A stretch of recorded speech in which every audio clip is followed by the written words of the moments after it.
മലയാള cinema ഗാനശാഖയിലൂടെ മലയാളികളുടെ മനസ്സിൽ ചേക്കേറിയ അതുല്യനായ കവി, ഗാന രചയിതാവ് വയലാർ രാമവർമ്മ.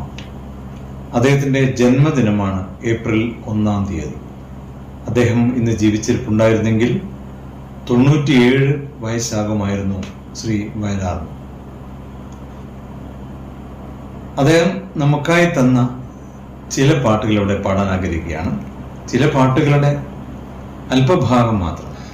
അദ്ദേഹം തന്ന പാട്ടുകളൊക്കെ നമുക്ക് ഏറ്റവും മുത്തുക്കളായ പാട്ടുകളാണ്. വയലാർ, ദേവരാജൻ, യേശുദാസ്, ഈ കൂട്ടുകെട്ടിലൂടെ വന്ന പാട്ടുകൾ മുഴുവനും നമുക്ക് എന്നും എന്നും എന്നും നമ്മുടെ മനസ്സിൽ തത്തിക്കളിക്കുന്ന പാട്ടുകളാണ്. ദാസേട്ടൻ ഗാനമേളകളിൽ ആരംഭത്തിൽ പാടിയിരുന്ന ഒരു പാട്ടുണ്ട്. ഇടയ കന്യകേ പോവുക നീ ഈ അനന്തമാ ജീവിത വീഥിയിൽ, ഇടറാതെ കാലിടറാതെ.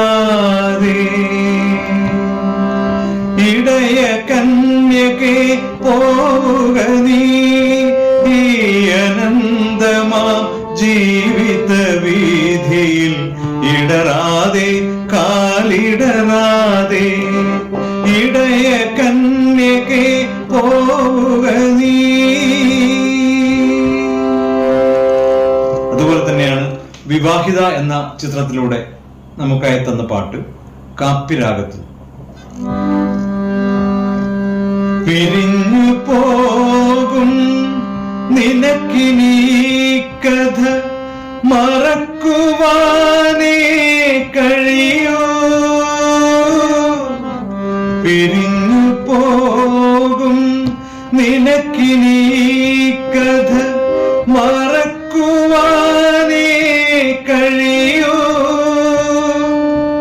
നിറഞ്ഞ മാറിലെ ആദ്യ നക്ഷത്രം മറയ്ക്കുവാനേ കഴിയൂ.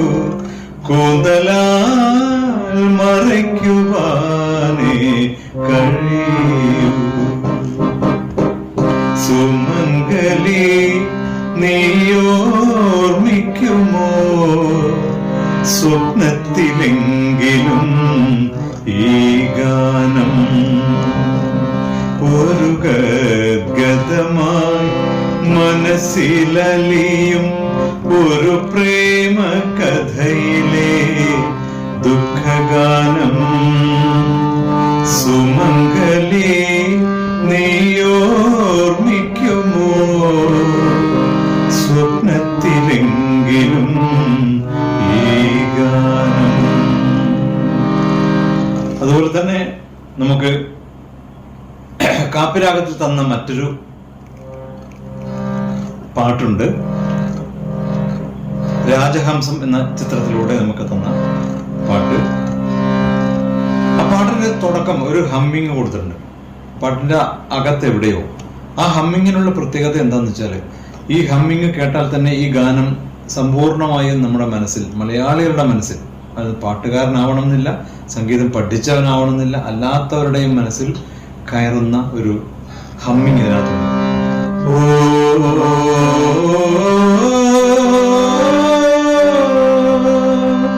ഇത്രയും കേട്ടാൽ നമുക്കറിയാം അത് ഏതാ പാട്ടെന്ന്. സന്യാസിനി നിൻ പുണ്യാശ്രമത്തിൽ ഞാൻ സന്ധ്യാ പുഷ്പവുമായി വന്നു. ആരും തുറക്കാത്ത പൂമുഖവാതിൽ അന്യനെ പോലെ ഞാൻ നിന്നു. സന്യാസിനി